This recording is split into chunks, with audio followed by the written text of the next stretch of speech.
on socialism, two economies, American capitalism and Swedish socialism by Kiva Smith. I would like to speak with you and present a few facts about two economies, American capitalism and Swedish socialism, and let you decide which has the better of the two systems, because no matter you're on the left listening to NPR, or on the right watching Fox News, whenever Sweden is in the media, there's genuinely some sort of false narrative of how the country is being ran. And its Scandinavian neighbors rank at the top of just about every index. Quality of life index, freedom of press index, life expectancy index, ease of doing business index, happiness index, work-life balance index, human development index, as well as better life index. So it really makes me wonder, when speaking about socialism, why Sweden isn't brought up more often when referring to a working socialist system. But first, you have to ask, what is Swedish socialism exactly? What people are referring to is social democracy, which is a political, a social, and economic philosophy. Most of the major European countries have a social democracy to some extent. You have the Nordics, you have France, you have Germany, and Italy. The social democrats you have in Sweden power for over 50 years, and what they advocate with social democracy is egalitarianism. That is social, political, and economic justice. That's basically wanting everyone to have the same opportunities for there to be upward mobility in society. And what people actually fail to realize is Sweden is a free market. At one point of what you thought when you said socialist countries. In the 1970s, they were extremely high taxes and the government had lots of monopolies. The labor union had a big grip on policy, and because of that, growth stagnated. It wasn't until major economic reform of the 90s, when taxes were lowered and industries were deregulated and privatized, that Sweden's economy growth surpassed that of any developed country. But what didn't change in the 1990s were programs that Sweden's had become things like government paid college, elderly care, free health care, child care, retirement pension. Interestingly enough, many of these services are actually provided by private companies yet subsidized by the government. For example, 50% of Sweden's high schools are private. However, all students receive vouchers from the government that funds their tuition. And what this actually fosters is healthy competition between the schools. What's interesting about the US, there's such a huge gap between the rich and the poor, and the gap increases year over year, where 1% of the country is controlling nearly 40% of the country's wealth. In the US,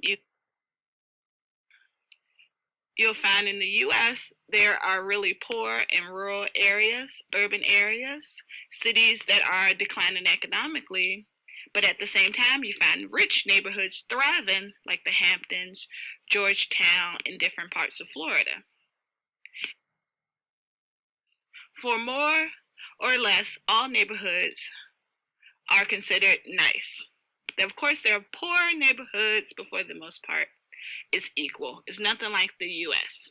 The average family has 2 parents, 2 kids, 2 cars. They own their home, and they can go on at least 2 vacations per year. They live a comfortable life. They live a nice lifestyle. The average Swedish lifestyle is more comfortable than the average American lifestyle. Sweden is perhaps the most equal country in the world when it comes to terms of income equality. the World Bank with something called the Gini coefficient. It's a number between 0 and 100.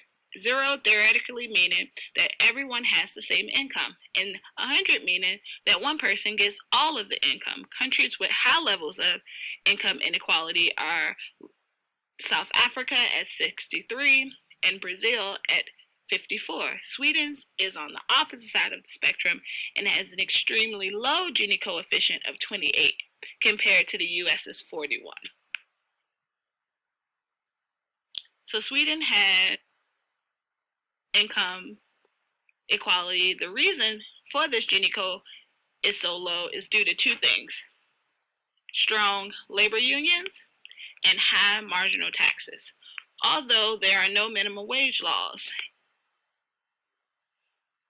in Sweden, wages for even low-skilled jobs are higher than that in the US because of the power of the labor union and the collective bargaining agreement they formed with employers. Some might say that labor unions have too much power. For example, most retail workers are paid double on Sunday, so to counter that cause, many stores have reduced hours or even closed altogether. The reason why Sweden has such, and I think this is the one thing that really scares Americans when they hear the word socialism, they think high taxes. The top marginal tax rate in Sweden is the highest in the world. It's 57.2%. That's 20% points higher than the top rate of 37 in the US. You need to be making $510,000 every year to be taxed at 37%. Where in Sweden, you only have to be making $82,000 a year to be taxed at that 37% rate. So taxes are certainly higher in Sweden. But you have to remember what the taxes fund a safety net. So unemployment, child care, higher education, and elderly care is taken care of versus the US, where it's no safety net. Where if it was a safety net, it's mostly for businesses being bailed out, not our citizens. I know this means the most productive people are indirectly supporting the least productive people. Is that what socialism is? Not at all. Not true. In Sweden, due to taxation, things are a little bit different there because although Sweden has salaries are equal, there are a lot of entrepreneurs, business owners that make millions, if not billions, in US dollars every year. In fact, Sweden has the second most billionaires per capita of any Western developed nation, and yes, there are more billionaires per capita in Sweden than there are in the US. Sweden is actually one of the most richest countries in the world, but only if you're generating wealth through capital gains and investing or owning a business. And Sweden has a lot of sole proprietaries and entrepreneurs.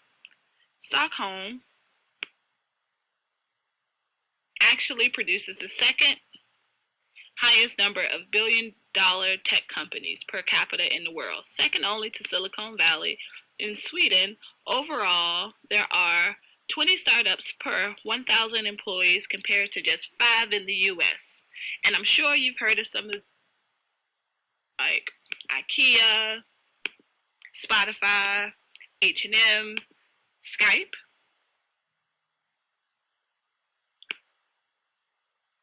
So how?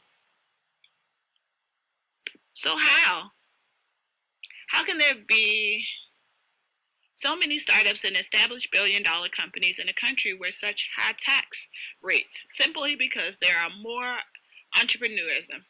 If you're a typical employee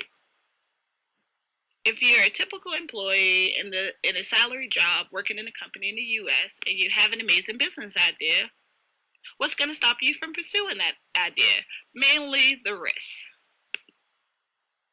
You aren't willing to forego the benefits, losing that health care, you care too much about that salary job and it's too risky to leave and start your own business, meaning that people that start businesses in the U.S. genuinely have a support network where people can support them.